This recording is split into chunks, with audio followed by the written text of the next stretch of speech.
Olá, pessoal! Hoje nós vamos falar sobre a prática escolar do erro como fonte de castigo ao erro como fonte de virtude, de Carlos Lucchesi Cipriano, ok? Bom, então vamos lá. A visão culposa do erro na prática escolar tem conduzido ao uso permanente do castigo como forma de correção e de direção da aprendizagem, tomando a avaliação como suporte da decisão. Todavia, uma visão sadia do erro possibilita sua utilização de forma construtiva. Então, nós podemos sim fazer do erro uma forma de aprendizagem, ok? É muito importante você se lembrar disso sempre. Então, o castigo escolar, a partir do erro, as condutas dos alunos consideradas como erro, têm dado margem à prática escolar tanto no passado como no presente. As mais variadas formas de castigo por parte do professor, indo desde as mais visíveis até as mais sutis. À medida que se avançou no tempo, os castigos escolares foram perdendo seu caráter de agressão física, tornando-se mais tênues, mas não desprovidos de violência. Então, veja só, no início do século passado, né, esses castigos eram muito violentos, tá? E isso podia trazer vários traumas nos jovens, nas crianças, ok? E aí, à medida que o tempo foi passando, esta forma foi ficando um pouco mais amena. Na verdade, eram pequenos martírios. Então, veja só ali a criança, não é? Ela vai ficando encolhidinha ali no seu cantinho, tá? Isso não serve de forma alguma de aprendizado. No passado, em nossa prática escolar, castigava-se fisicamente. No sul do país, era comum o professor utilizar-se da régua escolar para bater no aluno que não respondesse com adequação às suas perguntas sobre uma lição qualquer. Então, esses professores, eles se sentiam praticamente donos desses alunos. Os pais, inclusive, quando chegavam e entregavam a criança ao professor, falava para ele, pode bater, tá? E aí, isso era terrível. No sul do país, isso acontecia demais da conta. Já no Nordeste brasileiro, esta mesma prática era efetivada por meio da palmatória, instrumento de castigo com o qual o professor batia na palma da mão dos alunos. A quantidade de palmadas dependia do juízo deste professor. Ele dava pela prática de colocar o aluno também de joelhos sobre grãos de milho ou grãos de feijão, ou ainda de mandá-lo para a frente da classe, voltado para as paredes e com os braços abertos. Pequenos martírios eram isso, tá? Na minha época de estudante, quando eu fui para a primeira série, eu estava com 6 anos de idade. Nessa época, eu morava em Minas Gerais. E aí eu entrei para a escola lá. Fiquei pouco tempo, porque neste mesmo ano eu mudei aqui para Goiás. Mas cheguei a frequentar a escola lá. Me lembro que chamava Colégio Estadual São Luís. E aí havia essa prática. Eu me lembro bem, vem na minha imagem um coleguinha, né, que ficava, ele era assim, desses meninos maiores da sala, né? Porque na época não tinha essa questão de idade. e muitos, os que viviam na roça, eles, quando vinham para a cidade, já bem mais velhos, não é? Com hábitos bem diferentes, e aí eles não se adequavam muito à escola, à sala de aula, à socialização, e ficavam demais de castigo. Eu lembro muito de um coleguinha que sempre ficava lá na frente e tinha mesmo essa coisa de braços abertos, de grãozinho de milho, tá? Me lembro também, olha, foi uma passagem muito rápida, muito curta que eu estive por essa escola, como eu disse, não fiquei nem um ano lá, vim para cá, para Goiás de mudança, e aqui eu iniciei o primeiro ano, né? Porque não tinha terminado lá. E aí eu me lembro de uma coleguinha que chegava a fazer xixi na carteira, porque ela tinha medo de pedir para a professora. A autoridade da professora era tão grande, era um pavor que eles transmitiam para a gente, não era respeito, era pavor mesmo, era pânico. E essa coleguinha com medo, né, de pedir para fazer xixi, para ir ao banheiro, acabava fazendo xixi na sala, tá? Então, era terrível a educação nesta época. Bom, então, uma forma intermediária de castigo entre o físico e o moral era deixar o aluno em pé durante a aula enquanto os colegas permaneciam sentados. Neste caso, era castigado fisicamente pela posição e moralmente pelo fato de tornar-se visível a todos os colegas sua fragilidade. Era a exposição pública do erro. Veja só que coisa horrível, não é? Você pega a criança que já está com dificuldade, muitas crianças que naquela época não tinham ainda diagnóstico, né, de doenças, né, até pela situação, pela pobreza, muitos pais não levavam a médicos e tal, e de repente essa criança podia sofrer de algum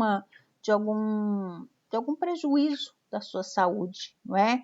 Uma dislexia, um autismo leve, alguma coisa, sei lá. Bom, essas formas de castigo hoje são raras, graças a Deus, não é? Porém, o castigo não desapareceu da escola.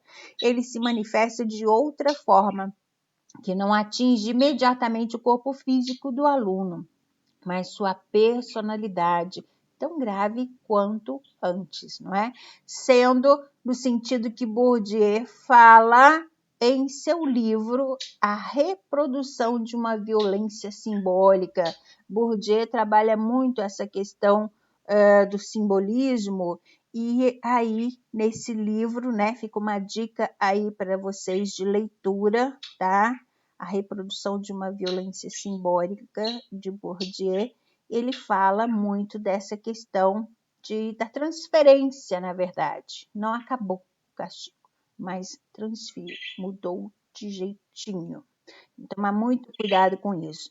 Então, a forma de castigar um pouco mais sutil que as anteriores, que existiu no passado e ainda existe, é a prática pela qual o professor cria um clima de medo, tensão e ansiedade entre os alunos, faz uma pergunta a um deles, passando-a para o segundo, terceiro, quarto e assim por diante, gerando tensão no aluno, que pode vir a ser o subsequente na chamada. Então, você vai criando aquela ansiedade, né? Tá chegando em mim, ela vai me chamar, e isso ainda acontece, né? Vejo muito isso acontecer ainda hoje, tá?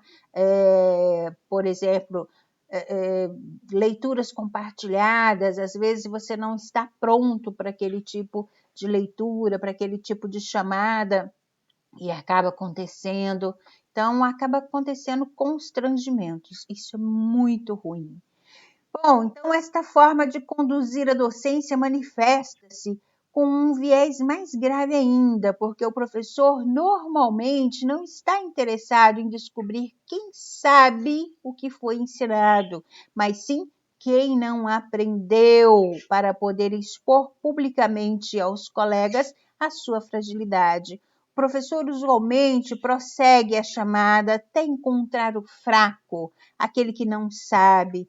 Este é um coitado, treme de medo e de vergonha. O forte na lição é elogiado e o fraco, coitado, é ridicularizado. Então, eu coloquei essa imagem aqui para vocês, que eu achei muito interessante, pelo fato do momento em que nós estamos vivendo, né? Nós estamos vivendo um momento de pandemia, um momento em que as aulas foram suspensas. E, preparando a minha aula, eu encontrei com esta imagem que eu achei fantástico. No início do século passado, as salas de aula eram preparadas ao ar livre na época da grande pandemia de tuberculose, tá? Então, aí no início do século, as salas eram levadas para os espaços livres, né, ao ar livre, porque a disseminação da tuberculose estava no auge nesta época.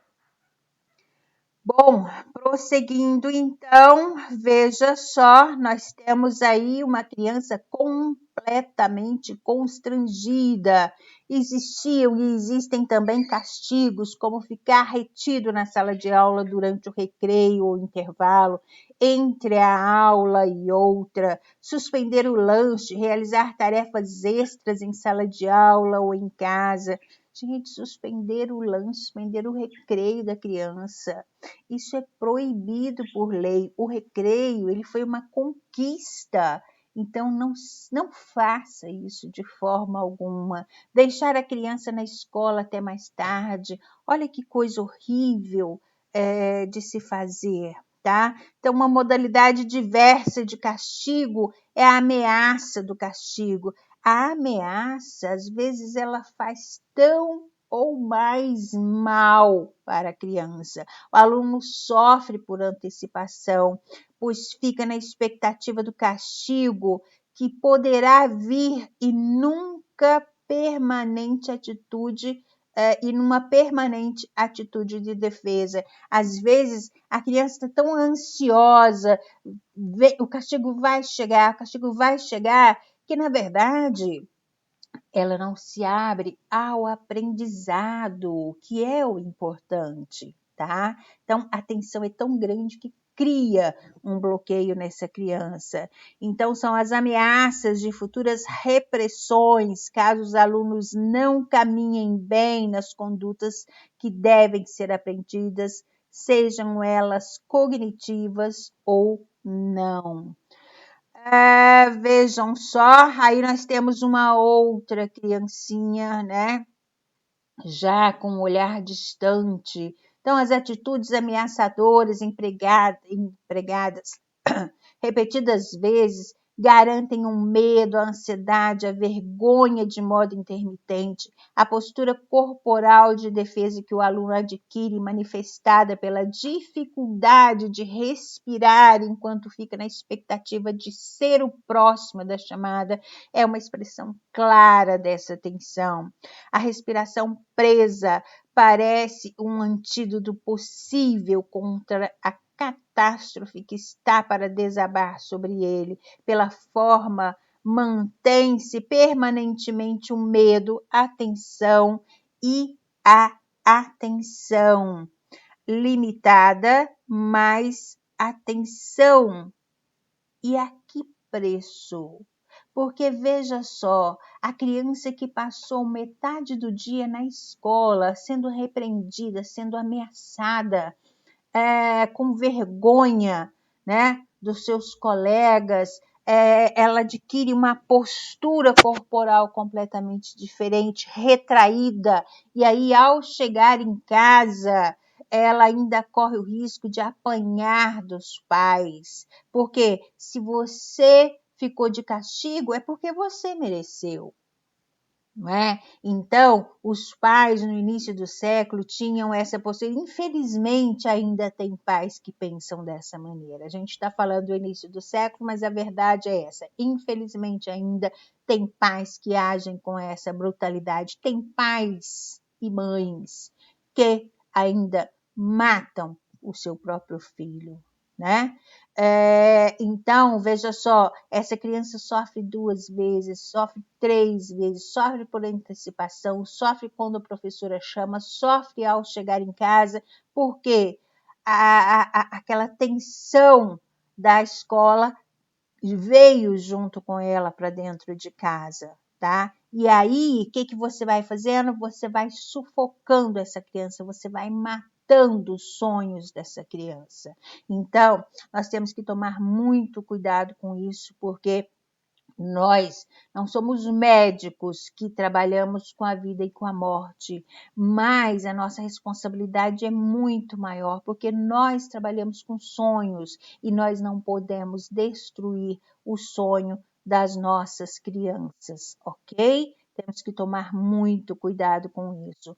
Olha só a tristeza dessa criança. Então, a partir do erro na prática escolar, desenvolve-se e reforça-se no educando uma compreensão culposa da vida, pois além de heterocastigado, muitas vezes ele sofre ainda a autopunição ao ser reiteradamente lembrado da culpa. O educando não apenas sofre os castigos impostos de fora, mas também aprende mecanismos de autopunição por supostos erros que atribui a si mesmo. Nem sempre a escola é a responsável por todo o processo culposo que cada um de nós carrega, mas ela reforça e muito esse processo. Então, a escola não tem toda a culpa do mundo, né? Ela não carrega toda a culpa do mundo, graças a Deus por isso, mas nós reforçamos conforme a nossa conduta, nós reforçamos o sofrimento através desses castigos impostos. E aí sim, essa criança pode carregar em si esta culpa, tá? Então, ela começa a achar que eu não sou capaz, eu não dou conta, tá? Então, às vezes ela nem tentou, mas ela já olha, não dou conta, eu sou fraca, eu sou burra, tá? Então, isso é muito perigoso.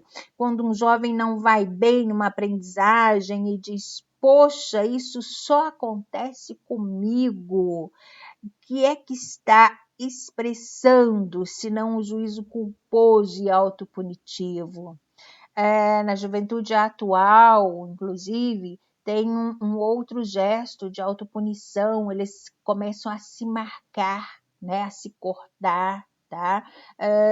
No início do século, isso acontecia também, num formato diferente, tá? Mas essa culpa é muito prejuízo. Isso leva quase que uma vida inteira para ser superado. Tem que tomar muito cuidado com isso.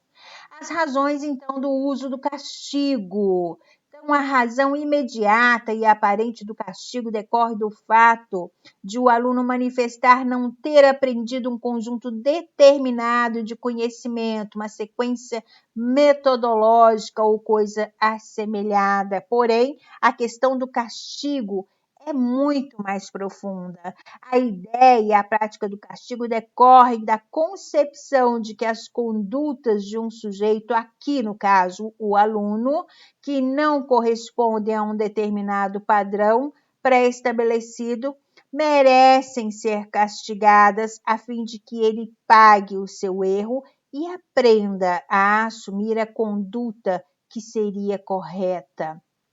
Então, essas concepções atravessou épocas, sendo mantidas, difundidas pelo judaísmo, e exacerbadas pela Igreja cristã, especialmente a Igreja Católica, de tal forma, a Igreja Católica, porque nós estamos falando de início do século e as primeiras escolas foram fundadas aí pelos jesuítas católicos, ok? Então, carregamentos fortemente um sentimento de culpa que nos limita e que também nos conduz à projeção e prática de atos que limitam os outros. Tanto nos limitamos com o nosso sentimento de culpa, castigando-nos por múltiplos e variados mecanismos de autopunição, como o projetamos sobre os outros, castigando-os por seus supostos erros. A concepção de vida culpada que atravessou época, ela não ocorreu por acaso. Esse processo se deu e às vezes ainda se dá numa trama de relações sociais com a qual nos constituímos historicamente. O viés da culpa não é gratuito, ele foi implantado ali. Tá? Então, a culpa impede a vida livre, a ousadia e o prazer, fatores que, multiplicados ao nível social, significam a impossibilidade de controle do processo de vida em sociedade, segundo parâmetros conservadores. A sociedade conservadora não suporta existir sem os mecanismos de controle internalizados pelos indivíduos. A culpa é, assim, muito útil, segundo esta sociedade conservadora. Isso é muito perigoso, tá? Então, o que nós precisamos de fazer? Como eu disse, trabalhar com sonhos, manter esses sonhos, ativar esses sonhos, ok? Contudo, o erro, segundo Lucchesi, ele poderia ser visto como fonte de virtude. Ou seja, fonte de crescimento. Eu errei sim, mas eu posso melhorar. Eu tenho que descobrir onde foi que eu errei, voltar atrás e refazer. O que implicaria estar aberto a observar o acontecimento como acontecimento e não como erro, observar o fato sem preconceito, para dele retirar os benefícios possíveis. Uma conduta, em princípio, é somente uma conduta, um fato. Ela só pode ser qualificada como erro a partir de determinados padrões de julgamento. Então, nós podemos sim fazer do erro um pontapé, tá? Para acontecimentos muito melhores. O que é o erro, afinal? Então, a ideia do erro, ele só surgiu no contexto da existência de um padrão considerado correto. A solução insatisfatória de um problema só pode ser considerada errada a partir do momento que se tem uma forma considerada correta de resolvê-lo. Uma conduta é considerada errada na medida em que se tem uma definição de como seria considerada correta e assim por diante. Então, sem padrão, não há erro. O que pode existir, e realmente existe, é uma ação insatisfatória, no sentido de que ela não atinge um determinado objetivo que se está buscando. Ao invertirmos esforços na busca de um objetivo qualquer, podemos ser bem ou mal sucedidos. Aí não há erro, mas sucesso ou insucesso nos resultados de nossa ação. Bom, o que quer dizer isso na prática lá da sala de aula? Não quer dizer que você deu uma prova, por exemplo, né? Porque infelizmente, o nosso sistema é através de prova e é através de nota, e uma nota que você precisa atingir. Então, não quer dizer que uma prova subjetiva, por exemplo, não tenha erro. Tudo que você colocar lá está certo? Não está certo, né? Por que não está certo? Porque existe um padrão. como Lucchesi coloca muito claro isso aqui para nós. Então, existe um padrão de satisfação, porque você precisa se formar enquanto um pedagogo e será um professor ou será um coordenador, ou seja, vai para uma sala de aula. Estando nessa sala de aula, você precisa ser capaz também de avaliar. Agora, como é que você vai ser avaliado se você simplesmente não tem essa postura, não tem esse padrão de avaliação, não sabe como isso é feito, ok? Então, é por aí. Então, você estabelece um padrão e aí você pega uma prova subjetiva, por exemplo, e aí você tem lá a sua pergunta, o cidadão, o estudante coloca lá a sua resposta e aí, a partir daquele padrão, por exemplo, quero uma resposta na prova sobre avaliação conforme a teoria de Lucchesi. Então, o que Lucchesi fala sobre avaliação, não o que você fala, o que você pensa sobre avaliação. Percebem aí a diferença? Bom, então veja só, o uso do erro como fonte de virtude. Então, chegamos aqui ao nosso ápice.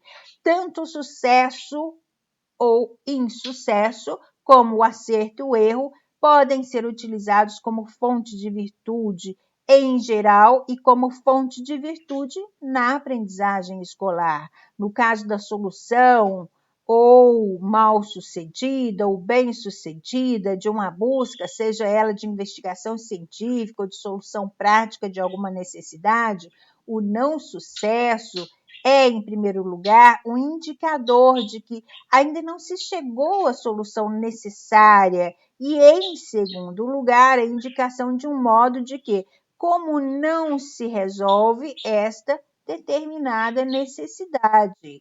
Bom, o fato de não se chegar à solução bem-sucedida indica, no caso, um trampolim para um novo salto. Então, veja só, uma forma diferente de se ver a coisa. Você pode chegar na sala de aula, por exemplo, e falar para as crianças: você vai usar as tintas. E, de repente, essa criança, ao invés de usar as mãos, ela usou os pés. Ela fez, olha, é uma criança pequenininha, né? Ela achou que o interessante era trabalhar com os pés, tá? Então, ela fez surgir uma forma diferente de se fazer, o que não está errado. Então, depende do padrão, não é? Que você estabeleceu. Aí, na sua avaliação, você verá, né? Você vai explicar o porquê, como foi feito, por que deveria ter sido com as mãos e não com os pezinhos, tá? Ou você simplesmente não estabeleceu isso, tá? Você deu as tintas, deu os papéis e deixou à vontade.